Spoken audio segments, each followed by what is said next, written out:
नमस्कार। सच के पैर क्या थी भैया भाभीयों की असलियत। बुआ जी आएंगी, फल मिठाई लाएंगी, नई किताबें लाएंगी, सबको खूब पढ़ाएंगी। छोटी गा रही थी, बुआ जी आते समय मेरे लिए नई ड्रेसेस जरूर ले आना। दूसरी की मांग होती। इस तरह की मांगें हर साल गर्मी की छुट्टियां आते ही भाइयों के बच्चों की होती, जिन्हें गुड्डी मायके जाते ही पूरा करती। मगर एक बार जब वो मायके गई तो बड़े भैया भाभी की बातचीत सुन उसके पांव तले की जमीन ही खिसक गई। बड़ी मुश्किल से दोनों का तलाक कराया। भाभी कह रही थी, और क्या, अगर तलाक नहीं होता तो क्या गुड्डी हमें इतना देती। देखना, बड़ी की शादी में कम से कम 10 लाख उससे लूँगा। भैया कह रहे, बदले में क्या देते हैं हम उसे। हर साल एक मामूली साड़ी पकड़ा देते हैं, वो इतने में भी अपना सर्वस्व लुटा रही। हंसते हुए उसकी भाभी ने कहा तो वो जैसे धड़ाम से जमीन पर आ गिरी। सच में उसका शोषण तीनों भाइयों ने किया है। उसे याद आ गई 20 वर्ष पूर्व की घटना। उसके विवाह के लिए लड़का देखा जा रहा था। पिताजी तीनों बेरोजगार बेटों की लड़ाई, बहुओं की खींचातानी झेल न पाए और गुजर गए। फिर तो उसकी शादी के लिए रखे 5 लाख वे सब खूबसूरती से डकार गए। उसका विवाह उससे लगभग दुगनी उम्र के व्यक्ति रमेश से कर दिया गया, और दहेज तो दूर, सामान्य बर्तन भांडे तक उसे नहीं दिए गए। यह देख माँ से ना रहा गया। वे बोल पड़ी, अरे थोड़े जेवर और जरूरी सामान तो दे दो, लोग क्या कहेंगे। आप चुप रहें। माँ, हमें अपनी औकात में शादी करनी है। सारा इसे दे देंगे तो मेरी बेटियों की शादी कैसे होगी। बड़ा भाई डांट कर बोला तो वे चुप रह गई। फिर तो गुड्डी ससुराल गई, और उसके बाद उसकी पढ़ाई और नौकरी तक इन सबों ने कभी झांका तक नहीं। रमेश पत्नी को पढ़ाने के पक्षधर थे, इसलिए उनके सहयोग से उसने बीए की परीक्षा पास की। उसके कुछ दिनों बाद बैंक की क्लैरिकल परीक्षा पास कर ली तो बैंक में नौकरी लग गई। रमेश पढ़ी लिखी पत्नी चाहते थे, परंतु कमाऊ पत्नी नहीं। अतः जैसे ही उसकी नौकरी लगी, उन्होंने समझाने की कोशिश की, क्या तुम्हारी नौकरी करना इतना ज़रूरी है। हाँ, क्यों ना करें, इतनी औरतें करती हैं, फिर बड़ी मुश्किल से लगी है। उसने सरलता से जवाब दिया। फिर बच्चे होंगे तो कौन संभालेगा। क्यों, दाई रख लेंगे, आजकल बहुत से लोग रखते हैं। मैं भविष्य की इस छोटी सी समस्या के लिए नौकरी नहीं छोड़ सकती। इस दो टूक जवाब पर रमेश कुछ नहीं बोले, पर उनका ज़मीर इस बात को स्वीकार न कर सका कि लोग उन्हें जोरू का गुलाम या जोरू की कमाई खाने वाला कहे। इधर उसके मायके के लोग उसकी नौकरी की खबर सुनते ही मधुमक्खी के तरह आ चिपके। पति पत्नी की लड़ाई में हमेशा मायके वाले फ़ायदा उठाते हैं। यहाँ भी यही हुआ। मायके वालों के उकसाने पर वो तलाक का केस कर नौकरी पर चली गई। बाद में आपसी सहमति पर तलाक हो भी गया। इसके बाद इस दूध देती गाय का भरपूर शोषण सबने किया। कभी बड़े भैया की लड़की का फॉर्म भरना है, तो कभी किसी की बीमारी में इलाज का खर्च, तो कभी कुछ और। ऐसा करके हर साल वे सब इससे अच्छी खासी रकम झटक लेते थे। उस वक्त गुड्डी का वेतन 30,000 था। उसमें से सिर्फ 10,000 किराए के मकान में रहने, खाने पीने वगैरह में जाते थे। बाकी भाइयों की भेंट चढ़ जाता था। मगर उस दिन की भैया भाभी की बातचीत ने उसके मन को हिलाकर रख दिया। उसके बाद वो 4 दिन की छुट्टियां लेकर किसी काम से मधुबनी गई थी, तो वहाँ संयोगवश उसके पति साइकिल पर फेरी लगाते दिख गए। ये क्या गत बना रखी है? औपचारिक पूछताछ के बाद उसने पहला प्रश्न किया। कुछ नहीं, बस जी रहे, तुम कैसी हो? उन्होंने डबडबाई आंखों को संभालते हुए प्रश्न किया। मैं ठीक हूँ। आपकी पत्नी और बच्चे? उसका दूसरा प्रश्न था।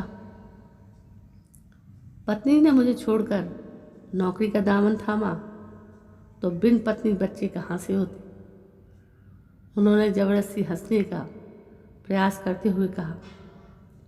गांव में कौन कौन है? पिताजी का निधन तुम्हारे सामने हो गया था। तुम्हारे जाने के 1 साल बाद माँ भी गुजर गई और सभी भाइयों ने परिवार सहित दूसरे शहरों को ठिकाना बना लिया। उनका सीधा उत्तर था। और आप? इस प्रश्न पर वे थोड़ा सकचा गए। वे बोले, मैं यहीं मधुबनी में रहता हूँ। सुबह से शाम ढले तक कारोबार में लगा रहता हूँ। सिर्फ रात में कमरे में रहता हूँ। मुझे अपने घर ले चलिए, कहकर वो जबरदस्ती उनके साथ उनके घर में गई। वहाँ एक पुरानी चारपाई, एक गैस स्टोव व जरूरत भर का थोड़ा सा सामान था। उसे बैठाकर वे सब्जी व जरूरी सामान की व्यवस्था करने गए। तब तक उसने सारे सामान जमा दिए।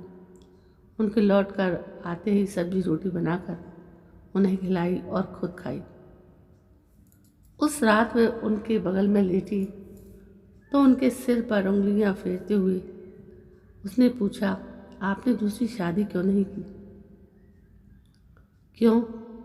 क्या एक शादी काफ़ी नहीं है? जब पहली पत्नी ने ही साथ नहीं दिया तो दूसरी की बात मैंने सोची ही नहीं। इस जवाब से वो टूट गई। दोनों रात में एक हो गए। आंसुओं ने नफरत के बांध को तोड़ दिया। अगले दिन चलते समय उसने कहा, आप मेरे साथ चलकर वहीं रहिए। ऐसा न जाने किस जोश में आकर वो बोल उठी थी, पर रमेश ने बात को संभाला। यह ठीक नहीं होगा, हम दोनों तलाकशुदा हैं। वैसी दशा में मेरा तुम्हारा साथ रहना। ठीक है, मैं दरभंगा में रहती हूँ, आप महीने में 1 बार वहाँ आ सकते हैं। उसने पूछा। मिलने में कोई बुराई नहीं है। रमेश ने फिर बात को संभाला।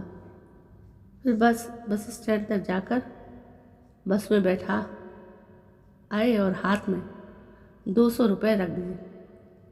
प्यार की भूखी गुड्डी इस व्यवहार से गदगद हो गई।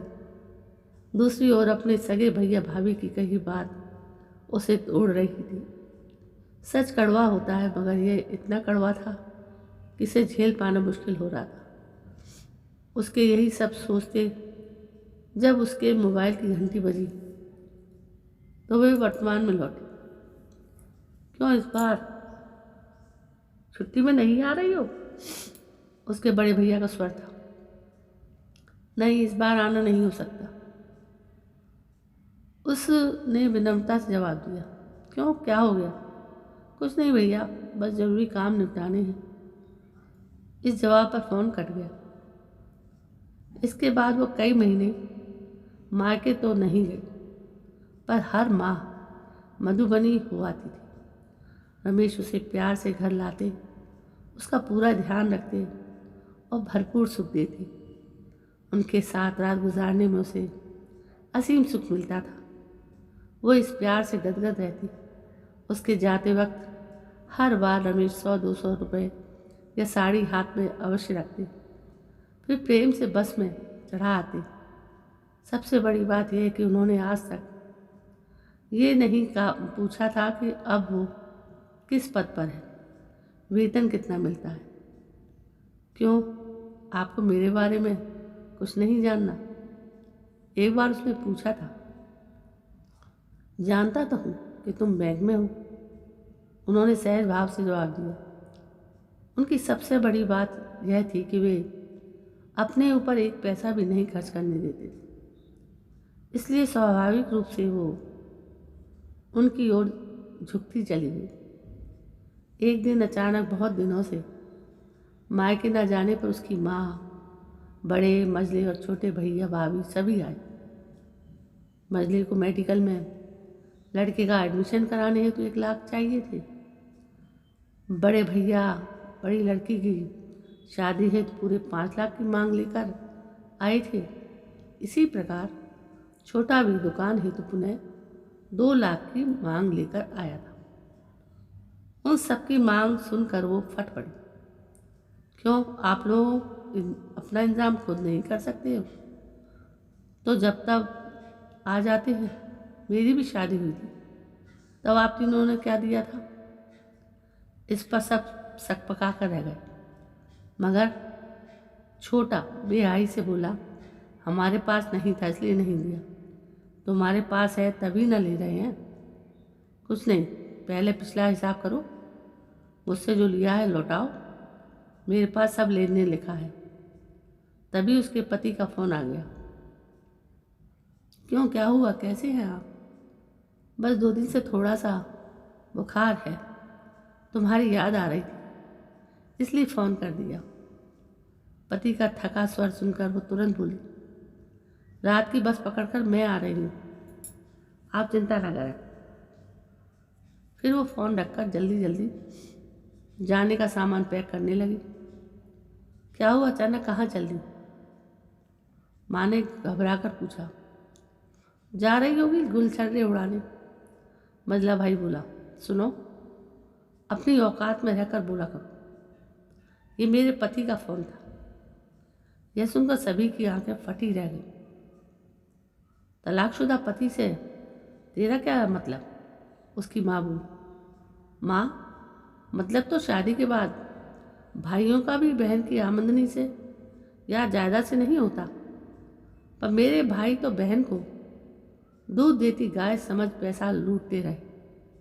जब वापस देने की बारी आई तो बहाने करने लगे। उसका यह रूप देखकर सब भौचक्के थे। और हाँ माँ, आप सबने मिलकर मेरी शादी इसलिए तुड़वाई ताकि मेरे पैसे पर ऐश कर सकें। बेटा, तुम गलत समझ रही हो। माँ ने फिर समझाना चाहा। सच क्या है माँ, ये तुम भी जानती हो। पूरे 5 लाख जो पापा ने मेरी शादी के लिए रखे थे, इन तीनों ने डकार लिए थे। एक फटा कपड़ा तक नहीं दिया था। फिर 4 साल तक हाल नहीं पूछा। लेकिन जैसे ही नौकरी मिली, चट से आकर सट गए। और तुम माँ होकर हाँ में हाँ मिलाती रही।